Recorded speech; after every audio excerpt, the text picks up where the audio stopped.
Hello students, आज आप लोगों को आदर्श साझेदारी के बारे में बताया जाएगा। आदर्श साझेदारी होती क्या है।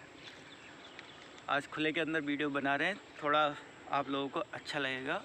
हरियाली की तरफ चारों तरफ है, उसको देखते हुए आदर्श साझेदारी में ये कहा जाता है कि कोई भी व्यक्ति आजकल पूर्ण नहीं होता। प्रत्येक व्यक्ति में कुछ ना कुछ कमी अवश्य रहती है। उस कमी को दूर करने के लिए प्रत्येक व्यक्ति के अंदर उस कोशिश को पूर्ण करने के लिए वो किसी दूसरे व्यक्ति के साथ साझेदारी करना चाहता है। जब वो दूसरे व्यक्ति के अंदर साझेदारी करना चाहता है तो वो ये देखता है कि जो कमी मेरे अंदर है वो दूसरे के अंदर ना हो। इसलिए वो उन कमियों को जब पूरा करते हैं तो सब लोग मिलकर जिस साझेदारी की स्थापना करते हैं उसे आदर्श साझेदारी कहा जाता है। उस साझेदारी के अंदर सबसे पहले तो नंबर 1 पॉइंट आता है साझेदारों की संख्या। साझेदारी में आदर्श साझेदारी में साझेदारों की संख्या अधिकतम 5 या 6 होनी चाहिए। यदि उससे ज़्यादा साझेदारों की संख्या होती है तो उसमें साझेदारों के बीच मतभेद, झगड़ा, व्यवधान होने की संभावना अधिक रहती है। इसलिए आदर्श साझेदारी उसे कहते हैं जिसके अंदर साझेदारों की संख्या अधिकतम 5 या 6 हो। नहीं तो सामान्य साझेदारी में साझेदारों की संख्या अधिकतम 20 होती है और बैंकिंग साझेदारी में 10 तक होती है। नंबर 1। दूसरा पॉइंट आता है साझेदारी में कि साझेदारों के पास क्या होनी चाहिए। पहले नंबर पे साझेदारों के पास उचित मात्रा में पूंजी होनी चाहिए, कैपिटल होनी चाहिए। यदि एक साझेदार के पास कम पैसे हैं तो दूसरा साझेदार मिलकर उस पूंजी की कमी को पूरा कर दे, तो ऐसी साझेदारी को कहा जाता है आदर्श साझेदारी, जिसमें सदस्यों की संख्या सीमित होती है और पूंजी की मात्रा भी सीमित होती है। उस साझेदारी को हम आदर्श साझेदारी कहते हैं। तीसरे नंबर पर होता है साझेदारों के बीच अनुबंध। साझेदारों के बीच अनुबंध होना चाहिए।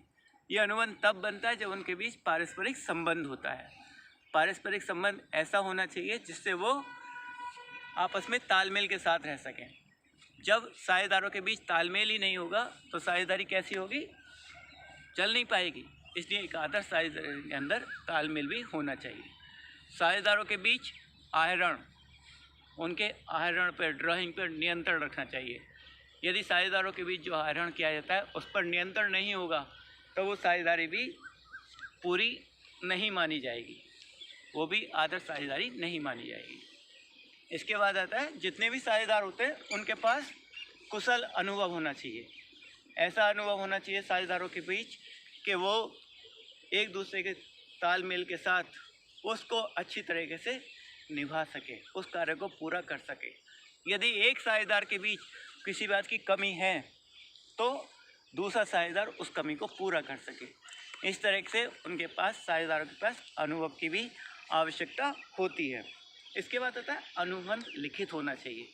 साझेदार जो होते हैं उनके बीच, वो तो कैसा भी रहता है, लिखित भी हो सकता है, मौखिक भी हो सकता है, लेकिन साझेदारों के बीच लिखित अनुबंध होना ज़्यादा लाभकारी माना जाता है।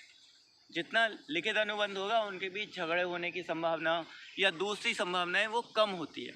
इसलिए साझेदारों के बीच लिखित अनुबंध भी होना आवश्यक है। इसके बाद यदि कहा जाए तो साझेदारी हमारी दीर्घकालीन होनी चाहिए। कैसी साझेदारी? दीर्घकाल, लंबे समय तक चलनी चाहिए। ये साझेदारी छोटे समय के लिए होगी तो कम लाभ होगा और लंबे समय के लिए, दीर्घकाल के लिए ज़्यादा लाभ हो सकता है। इसके बाद आता है साझेदारों में विचार। हमारा जो साझेदार ऐसा हो एक दूसरे के विचार हमारे तालमेल खाने वाले हों। यदि दूसरे साझेदार से हमारी तालमेल नहीं खाएगा तो साझेदारी सही प्रकार से नहीं बन पाएगी। या साझेदारी के अंदर तालमेल होना बहुत आवश्यक है साझेदारों के बीच में। इसके बाद है साझेदारों में कि यथाशक्ति का प्रयोग किया जाए। जितने भी साझेदार होते हैं उनकी जो यथाशक्ति है उसको भी कम से कम सभी साझेदार देख लें कि वो साझेदारी सही प्रकार से चल रही है या नहीं। उनके बीच तालमेल होना भी, उनकी पूरी शक्ति का इस्तेमाल होना भी आवश्यक होता है। अब आता है साझेदारों का पंजीयन कराना। साझेदारी का पंजीयन कराना वैसे तो ऐच्छिक होता है, लेकिन आदर्श साझेदारी के लिए साझेदारों का पंजीयन कराना भी आवश्यक माना जाता है। इसलिए इन चीज़ों की हमें आवश्यकता होनी ही चाहिए। अब इन चीज़ों को करने के बाद एक आदर्श साझेदारी के मैंने आपको बहुत सारे गुण बताए। Okay, thank you very much.